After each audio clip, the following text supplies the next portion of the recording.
for what happened earlier. What happened earlier? Nothing happened earlier. Are you guys excited? All right. Well, we're finally getting started. Thank you all for putting up with my shenanigans and making as much noise as possible. I appreciate that. My name is Natalie. I am the Vice Chair for ConBravo and the Director of Events. So,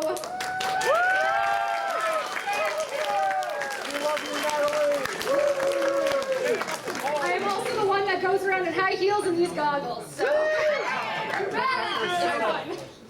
now, I'm only up here for like literally 2 seconds, because all I get to do is I get to introduce our lovely, lovely chairperson. Now, can I get a call out for those who came here last year? Just now, please remind me, what was our chairperson's name last year? The nickname we gave him? Princess Celestia! Princess Celestia. All right.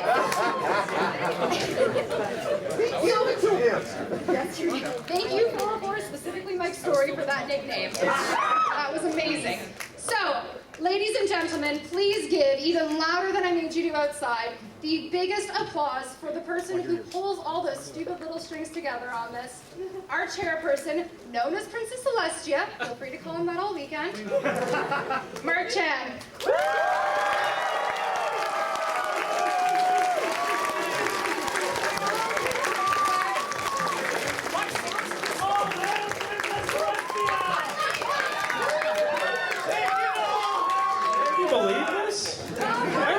I was upgraded to Queen Amidala at a meeting.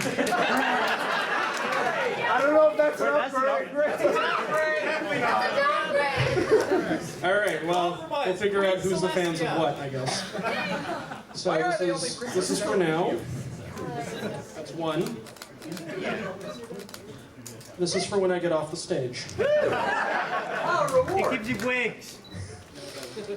All right, ladies and gentlemen, children of all ages, shapes, and sizes, welcome to ConBravo 2013.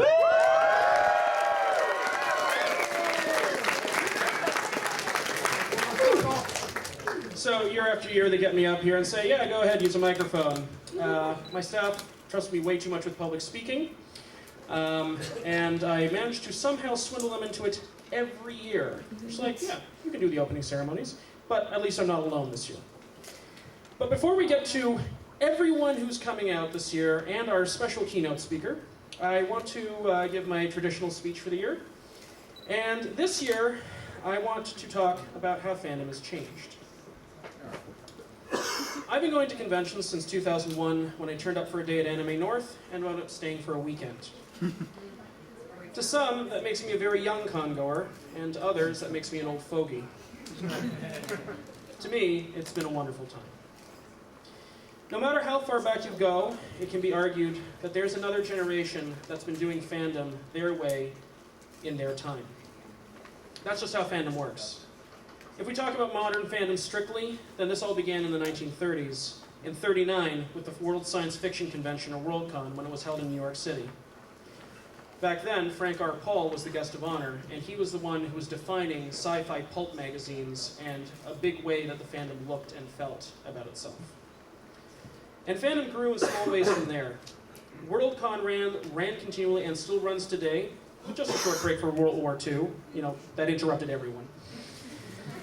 It traveled across North America and still does, picking up different sections of the fandom and spreading the love. For a long time, it was just a few hundred people, right up until the 60s when it started to bloom. No wonder, right? Star Trek was making waves, and other conventions began to appear. Japan's famous Daikon, held in Osaka, helped frame how Studio Gainax would interact with its fans, and how fandom in Japan would start to take its course. Costume Con was created to help celebrate the craft of cosplay, and is coming back to Toronto next year in April, after an extremely long journey to other cities. And everyone knows the name of Comic-Con these days. Hell, PAX East signed a 100-year contract with the city of Boston. Talk about how fandom has grown.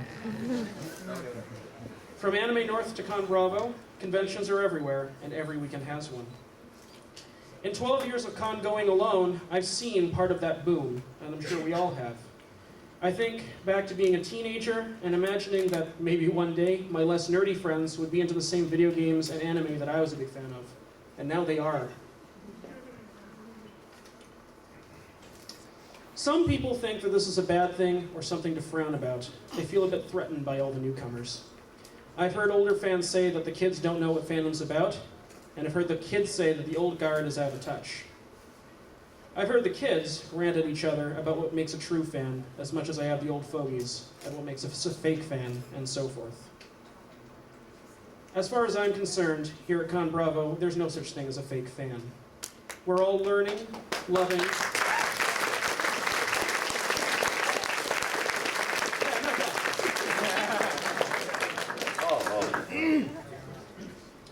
where was I?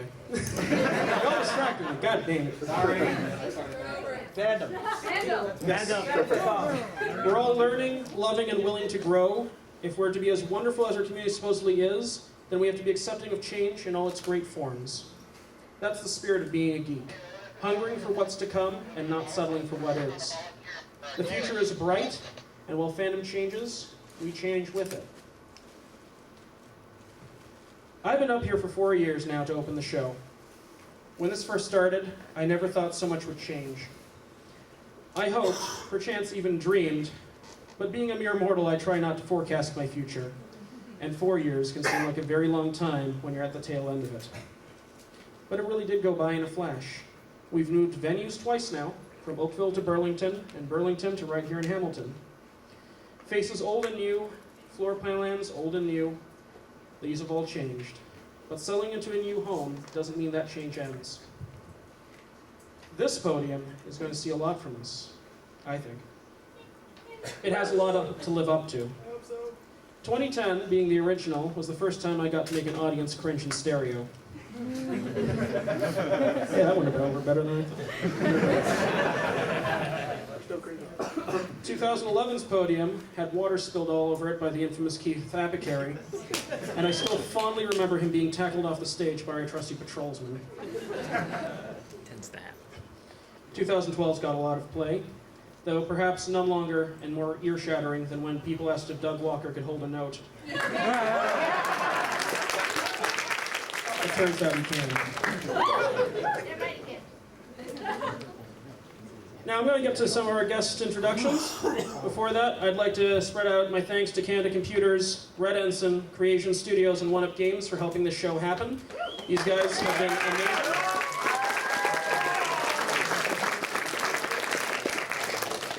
And we wouldn't be here without them. I would like to welcome some of our guests from Channel Awesome first up.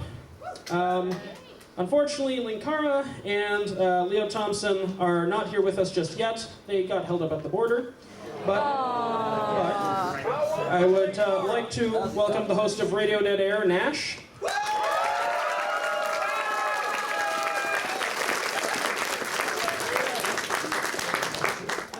Shay Apocalypse has also been delayed, including Lindsay Ellis and Tom the Shadows and so on and so forth. But we do have Kyle Colgren here.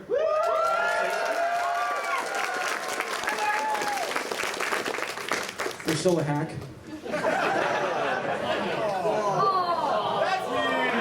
that back. Don't make me play. Let's see you watch those movies. I'm only made of so much thick skin, sir.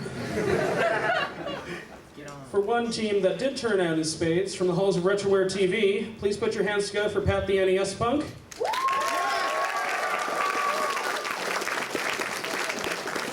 The incredible flea market rating duo, who always caution you don't be caught slipping, the Game Chasers, Billy and Jay.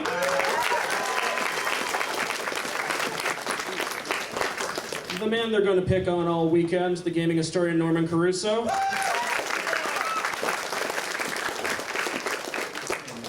Justin Juario, he's not here just yet. He also got caught up in the same shenanigans as the Channel Awesome crew down at the border, but they'll be here. Better. Oh, Joey and Daniel showing up yet? All right, well, Clan of the Grey Wolf will be here as well. So, round of applause for them. Last year, I just started throwing pages off for people who didn't show up to this. We'd also like to welcome Jared Knabenbauer, aka Pro Jared. He's actually doing his panel right now, so he's in the building. He's not here. This Week in Geek here. You guys want to stand up? Steve Sage.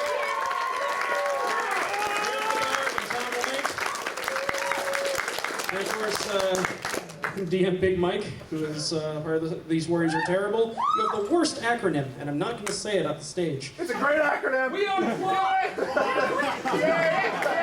No. Going right on down.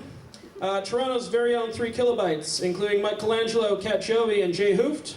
Are you guys, there you guys are. You guys were over here before.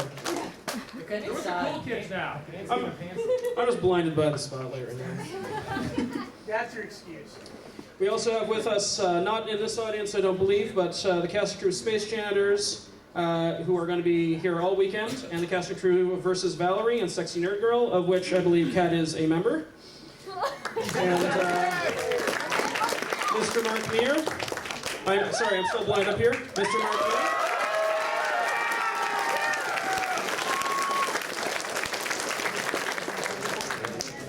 I'm going to start running through names because a lot of these people aren't here, but we should be respectful nonetheless.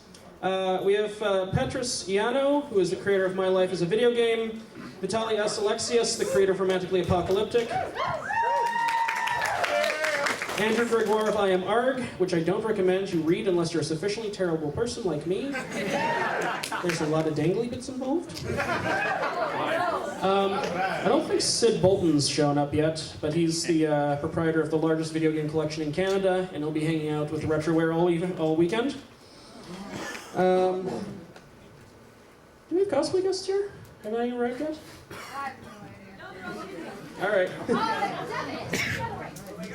Is Featherweight here? No, he's running an event. Oh, right. He's running cardboard outside. He's building giant robots out of cardboard. Yep.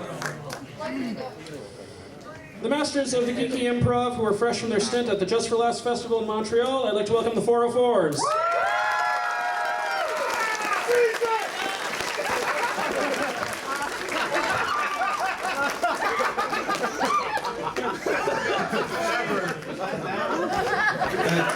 I think it was them. I think that was them.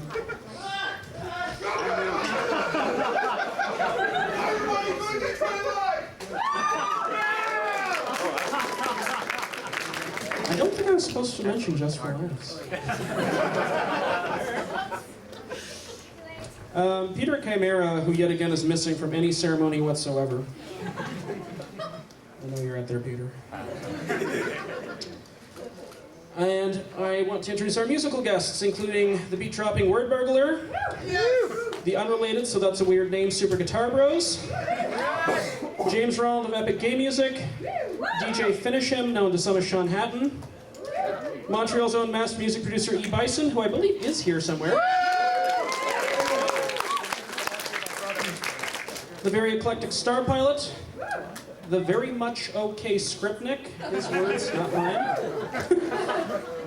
Peter Chapman's very own Coins project. And do we have the Blast processors here yet? No? They just left the Gardner. They just left Gardner. All right, they're stuck on the Gardner. If you've seen the QEW today, you understand.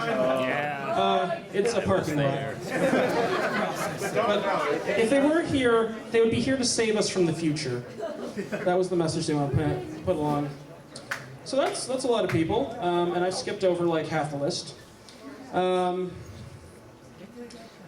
Nostalgia Critic's supposed to be up next for his introduction, and Doug is stuck in a hot car somewhere being harassed by border guards. It's on the same plane as the As it tends to happen, this year, okay, let me tell you something about Doug Walker and bad luck with the border. He gets pulled over this year. He got pulled over this year. Last year, he couldn't find his passport and got stopped and had to talk himself out using My Little Pony until the border guard was fed up and said, just go.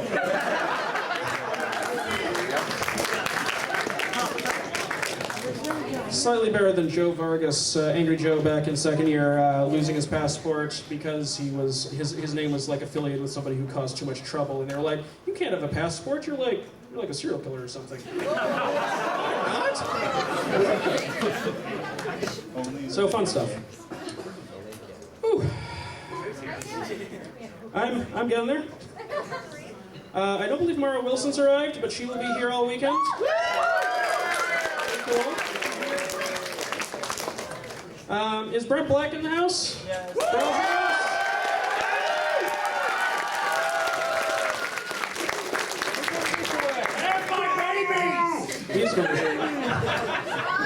He's going to share pieces of himself with you all weekend. Writer and performer of CBC's The Irrelevant Show, who already got introduced, but I'm going to introduce him a second time because here's where it was supposed to be. And one of the best 10th Doctor impersonators I've ever seen, the voice of Male Commander Shepard of Mass Effect, Mark Meer.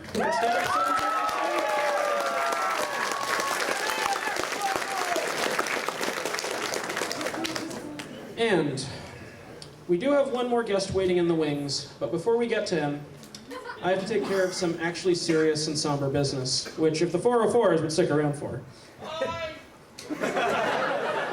But it is actually serious, guys.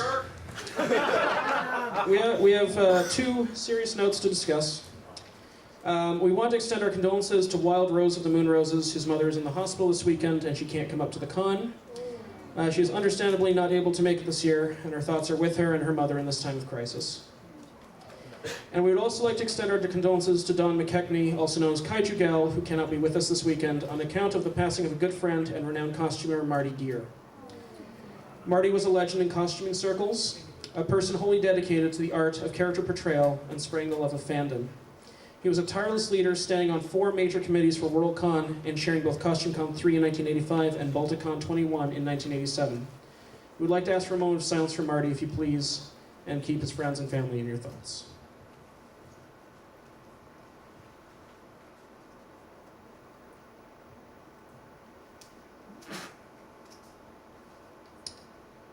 Thank you, everyone. With any luck, that's going to be the only bad news this weekend. And now I'd like to move on to introducing our final guest of honor. We talked about standing at this podium and the sordid history associated with that today. Well, today it's going to play host to an amazing man, one I'm personally honored to have at our show, a deeply moving and human voice in the gaming industry, and a person who struggles daily to make our relationship with play a better place. Ladies and gentlemen, your keynote speaker for this evening, please welcome James Portnow.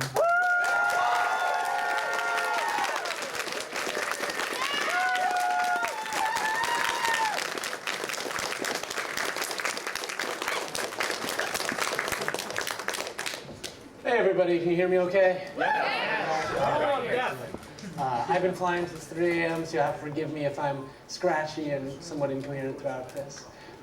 But most of you know who I am. My name is James Portnow. I'm the CEO of Rainmaker Games, a design consulting firm out of Seattle. I've worked on games ranging from the Call of Duty series to Farmville to League of Legends. I hold a professorship in my spare time, and I write extra credits. Thank you. And when I had first planned to come down here, I was going to give a fun talk about our community and what an amazing and accepting place it is. Right? This is a place that all of us have come to in difficult times. But a couple of weeks back, I was on the phone with the senior advisor on science and technology to the president, and he asked me, why should I care about games? Why should someone like the president care about video games? And it made me think. It made me realize that there was a different talk I had to give. There was something more I had to focus on. And that was this idea that we often lose track of, that I've lost track of in my career, and certainly as an industry, we need a reminder of from time to time. And that is that this is more than a pastime. It's more than a business, and it's certainly more than a way to kill the hours between work and sleep. There are reasons why all of us are drawn to this medium, why millions of people spend literally billions of hours every year playing games. These things matter. These things are important to us. When I was in high school, I would have my headphones on all the time, through everything, through my classes, and to this day, if you ask me, I'll tell you that music's what got me through. But coming to places like this, coming to PAX, coming to Gen Con, I inevitably have people come up to me and say that games was after them. At the hardest times, when things were at their darkest, it was an experience in the game that got them through. And that's a powerful thing. That's an incredible thing that this medium delivers. Right? And so I had to ask myself, what was it? Why do why is this the fastest growing medium in history? Why in 20 years did we eclipse the box office, right? And it really made me ask, what's the magic of games? What is unique to our medium? What is special about this way of telling a story to one another, delivering information to one another that is so compelling? And I struggled with it for a long time. I tried to deal with it intellectually, and I couldn't find it. And so I realized where I had to go was my own experience. I had to reach back and ask myself, what brings me to here right now? Why am I on this stage? Why did I, with my one chance in life, decide to dedicate this walk through this world to games? Why are all of you here on a day where you could be doing anything else? Why is this so important to all of us? And when looking at that for myself, I realized that the route that led me here starts with one of my earliest memories, probably my earliest vivid memory. I was 6 years old, and I was living in Seattle at the time. And I remember driving south through Seattle with my mom, and we pull in the old stadium that's not even there any longer, the Kingdome, and she takes me to this big warehouse, blocky looking building next door. And we get out, we open these two glass doors, and I just remember this cacophony of MIDI. And it was the Nintendo of America's World's Fair. It was the first one they ever did. And here I am at 6, and my mom thought it'd be a lark. She had bought me a Nintendo a year ago, knew I liked the thing, thought it'd be a good way to spend the day. But me, my 6-year-old self, I'm running between station to station, looking at all these games. My mom keeps going, don't you want to stop? Do you want to try this one? And I'm like, no, I got to see them all. And so I'm running along, and I'm checking out all these things, and at the end, near the back, there's something that stops me. I see this banner hanging down, and on it is this picture of a sword and an axe crossed behind a crystal ball with a city inside of it. And something in that image stopped my 6-year-old self. Something in the mystery of that city said, this is it, this is the one you gotta play. So we stood on that line. We probably stood on it for 45 minutes, right? At the time, we were terrible at conventions, and they just had 2 consoles set up and let people play as long as they wanted. And there were no other kids in that line. My mom's asking me, you sure this is the one you want to play? No, I know. This is the one I gotta try. And I put my hands on that controller when I finally get out a gray piece of plastic. I choose my characters, and you guys all know what game this is.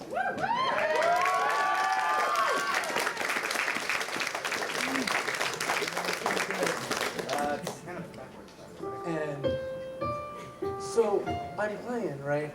And this is my first time with anything like this. I'm wandering around this world, and it probably takes me an hour to beat Garland. You all know Garland first boss, and today you guys would probably beat Garland in 10 minutes, but I was 6. I probably didn't even know how to equip stuff. And so I beat Garland, and I'm excited because I've beaten the game. I've rescued the princess, and I played video games before. I know what you do. You rescue princesses. And so I'm going back to the town, and I'm excited to see the end. And I walk in there, and somebody in the city says to me, thank you for rescuing our princess. We'll fix this bridge for you. I'm like, that's a weird way to end the game. Okay, I'll play along. So I walk up this bridge. I step on this bridge, and this screen appears. and the music swells, and this text starts rolling across, right? And this may not look like much to you guys now, but at the time, this was beautiful. And it was an amazing moment for me because it told me my place in this world. It told me that I belonged, that I was a hero here, that I had a job that mattered. You know what else, something? It wasn't that moment. It was the next moment. It's the moment after this began to fade that leads me to right here. Because you know what happens next? A whole world opens up in front of you. Think about what that means to a 6-year-old. It was the first time in my life, I mean, a life constrained to probably a few rooms, maybe the backyard unsupervised, where I really felt like I had freedom, right? I had power. This was a space just for me to explore, right? I had continents to discover. This was an incredible thing. And it's not just then, right? We've all had those moments. After a long day at work, after a hard day at school, right? When sometimes you may feel trapped in the decisions you've made, where you feel like maybe you don't have that much agency.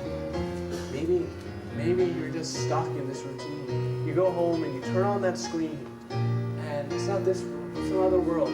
Opens up in front of you, and you get lost in that other world. And then when you get up off the couch, you're better. And you realize that no, your choices are your own. That this life, there's so much more out in front of you. This is your life to explore and to discover. And as I said, it's not just that moment, not for any of us. Since then, since I first played Final Fantasy at 6 and first had a world open up before me, I've seen 10,000 sunsets and stepped on 1,000 worlds. I've lived history and I've walked on the streets of ancient cities. I've seen things I couldn't possibly see in my waking life and experienced things I couldn't even dream of. And sometimes I've just sat back and enjoyed the view. But as much as that's powerful, right? As much as that's part of the magic of our medium, something that only our medium can offer, this world, for us, for ourselves, just to explore, there's something more. Our medium is the only medium that I've ever seen that lets you step into the shoes of another human being. To just that little bit, just that tiny percentage, experience another life, someone else's existence that you could never possibly have in this world. And through it, maybe reach compassion and understanding, empathy or sympathy, or just get a taste of that life you always thought you wanted better for. And more than that, but it lets us step in the shoes of the greatest man, right? It lets us face challenges that the greatest challenges our race has ever faced.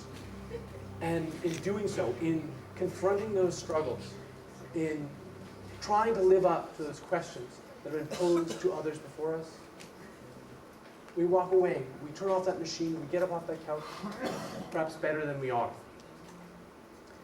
But I've realized that in chasing this, we've lost some of the imagination, some of the wonder that went with this. I've realized that as an industry, as we tried to make our games more like other mediums, more like television or film, we have at times lost sight of the unique power that our medium brings. Because for the first time in history, for the first time ever in a mass medium, our audience isn't merely audient, but participatory. In a game, you just don't sit back and receive information. You don't have an author or a director tell you their viewpoint. Instead, you grapple with these questions yourself. You live through an experience and can make your own decisions, come to your own conclusions, tell yourself your own story of who you are, and come to discover better who you are through it. That's the unique power of games. That's something that nothing else offers us. I think it's our responsibility, whether it be as designers and developers or as fans coming to this meeting for these things, to recognize and to demand that, to ask for the space of possibility for us to explore, to find out who we are through our own choices. And you want to know what? It doesn't depend on getting rid of our AAA. It doesn't depend on making games all about moral choice. All it requires is that one moment, that moment that we've all had in a game, where you set down the controller and you sit back and you ask yourself, what did I just do? Why? Whether it be about the remote horrors of modern war, or about what it means to raise a gun and point it at another human being, or even if it's something a lot simpler, even if it's something as basic as what's important in this world, what gets us through this journey, what gets us from one side to the next, right? These are all things that games can make us reflect on, that games can let us ask these questions for ourselves and come to our own conclusions on. And that's a powerful thing. This isn't limited. This isn't the small black and white scape that we've explored so far.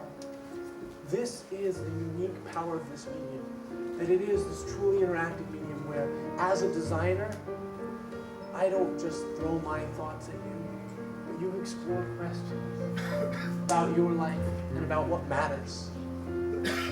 Or even things as simple as knowing that we can't go back, right? This is unbelievable territory for us all, and this is the unique power of games. And this is the sort of thing that I think we need to answer when someone asks us, why do games matter? Because they allow us, for ourselves, to explore the human experience in a way that no other medium can.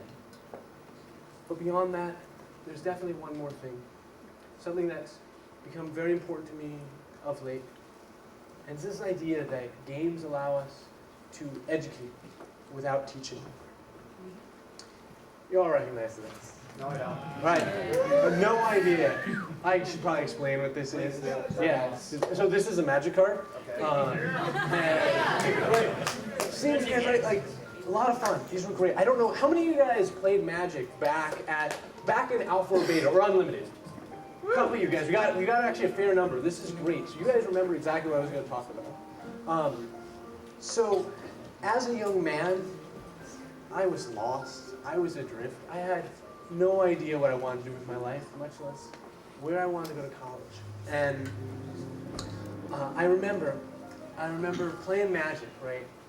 And I don't know if you guys can read it on here, if you can see this, but at the bottom of this card, it says, there are some qualities, some incorporate things that have a double life, which thus is made, a type of twin entity which springs from matter and light, evinced of solid and shade. Edgar Allan Poe, Silence. These quotes, when I was young, they were amazingly powerful to me. I had never heard language like that. Those moments, I would read these, and I would run out and get the books these were from in the library, because it was something I had never experienced in all the fantasy and sci-fi I had read, right? And in the end, I went to school and got a degree in classics. I went to a school, crazy school, where you did nothing but read all the great books from Homer to Einstein in every subject. And you know something? It may have been the only place that I think I could have gotten through college. And I have a master's in entertainment technology. I don't use that anywhere near as much as I use this lifelong love of classics that games instilled in me, because this was introduced to me in a context that I cared about, that mattered to me. And you want to know something? It's because Richard and Peter took that few extra minutes at the end of a long day to put in that little bit of extra effort to find these quotes, put them on cards that, I mean, many of you play Magic today, and as much as I love the game, it makes me sad sometimes that Hasbro has decided to have pablum flavor text to reinforce the brand at the bottom of these cards, rather than something which really, I mean, changed my life with that little bit of effort, right? It doesn't take anything away from the game. When we often talk about games and education, everyone is afraid of this idea that by putting anything of worth in these games, we're going to take away what we love, right? But Civ doesn't lose anything for talking about great works in society, right? I mean, as I go through, there's no topic that I see that we can't teach. And some of you guys may recognize this. How many of you guys program? A couple of you, right? So when I first started to have to learn to script as a designer, someone introduced me to the stack. And they showed me this and talked to me about it. And I was like, wait, I've done this for 10 years, right? Magic the Gathering taught me everything about the stack. I was able to go into another situation in my real life, walk in comfortable, familiar with this thing which seemed frightening and out of the realm of most people's experience. And as soon as they told me about it, some game had already made me comfortable with it 10 years ago. But that's not all we can teach. I do a lot of work with education today. And it's not that our educational system in the US is failing. In fact, it's actually the best it's ever been at what it was designed to do. But it was brought to us in the middle of the 19th century to move an agrarian society to an industrial one. And it's great at that. But that's not what we need today. Today we need to move an industrial society to this information age future which we're walking in right now, which we're living in at this moment. And a lot has changed since then. And I feel like it's our responsibility to make so much of this life more engaging, but especially learning, and we can do that through games. In the system that we've established, the system we've got right now, it's all about rote learning. It's about this idea that we need to cram into you the few facts that you're going to need to be a better clerk or factory worker. This system was designed at a time when education was about sending you to a school which was the only place which you could acquire data, which you could acquire raw information. But today, in the palms of our hands, in our pockets, in our cell phones, with the internet and Wikipedia, we have access to more raw data than in the history of humanity, than in all the libraries of the 19th century combined. And so today, it's not about memorizing a few things. It's not about retaining data. It's about using that information, taking what you know and solving problems with it. And this is exactly what games do. And you want to know what? More than that even. The US government went out and did a huge study a few years back, talking to school districts and companies around the world. And they came up with 4 things that people need to be successful in the 21st century. And that was collaboration, creativity,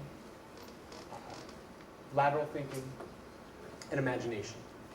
And I can't think of 4 things that games better serve to teach us.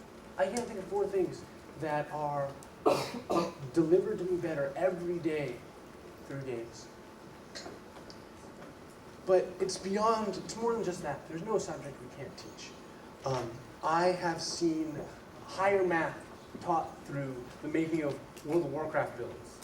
I have seen economics, classes on it, taught through StarCraft. I've seen kids become engaged.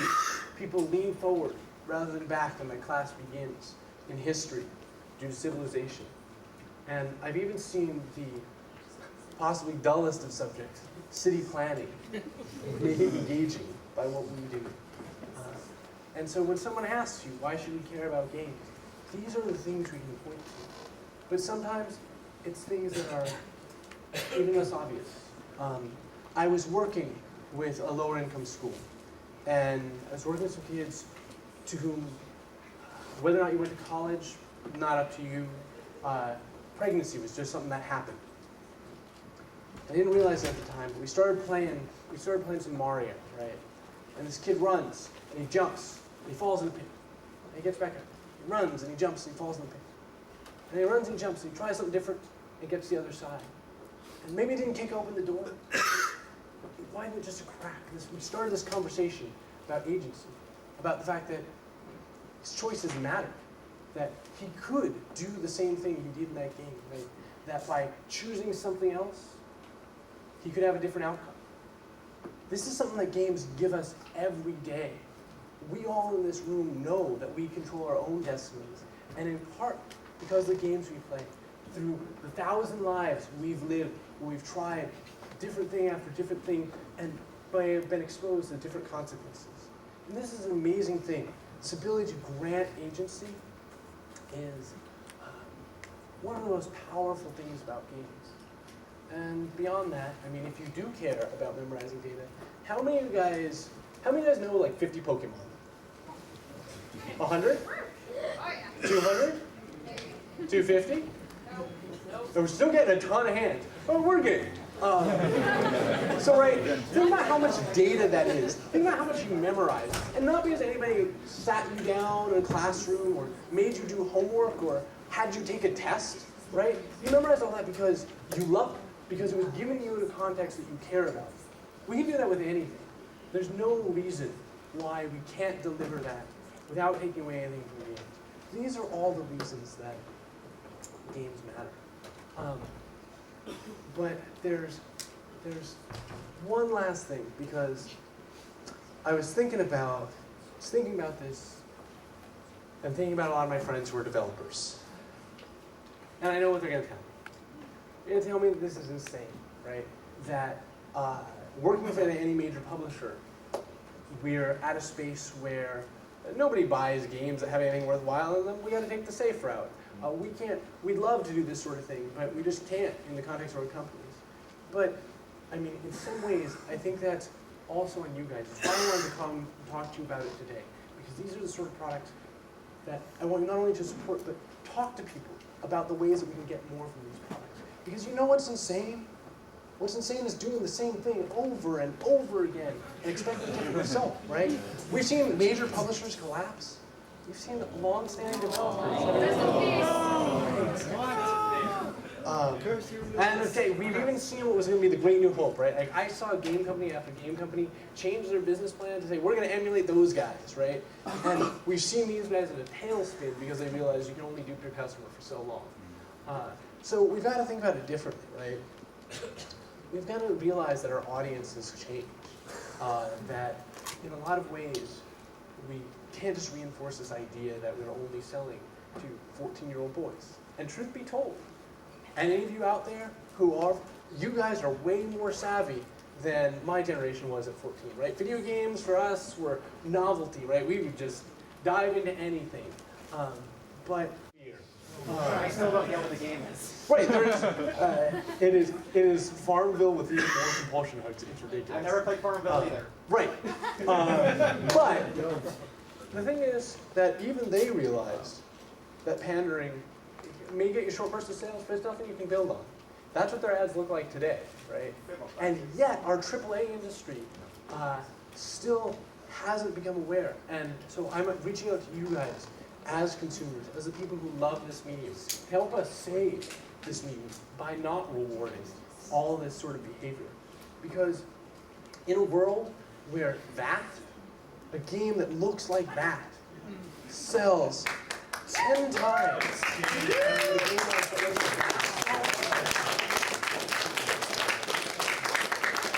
we gotta ask ourselves, what is the magic? What is the unique power of games this brings that maybe somewhere in trying to put more pixels on the screen, we might have lost while building things like this? And so, to wrap up, when I ask myself that question, what is the magic of games? To me, it's first our ability to let you walk a mile in someone's shoes, let you understand a life that maybe you'll never lead, to understand each other better on this planet through something as simple as an interactive experience.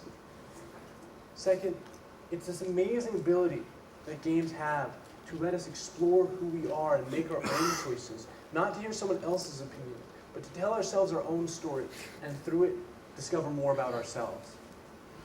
And finally, to educate without teaching, to get people engaged in the things that really matter, to get away from the Puritan ideal that work should feel like work and education should be something that you don't want to have to do.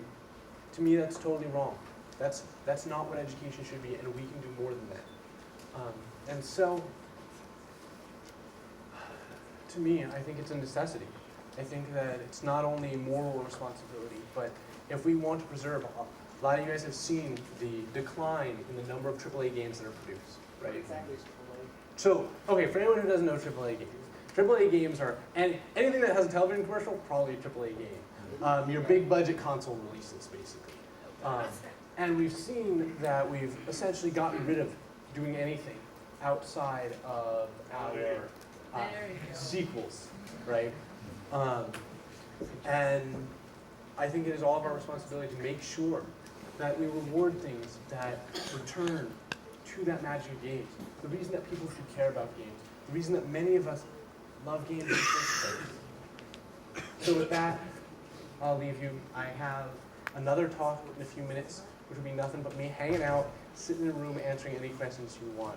If any of you guys want to talk more about this or what you can do, I would love to talk to you about it. Because to me, this medium does matter. That the history of the 21st century, like any century, is wrapped up in the media we consume and the culture that we all devour, that we all love. And this is an important part of it. So thank you all and enjoy the con.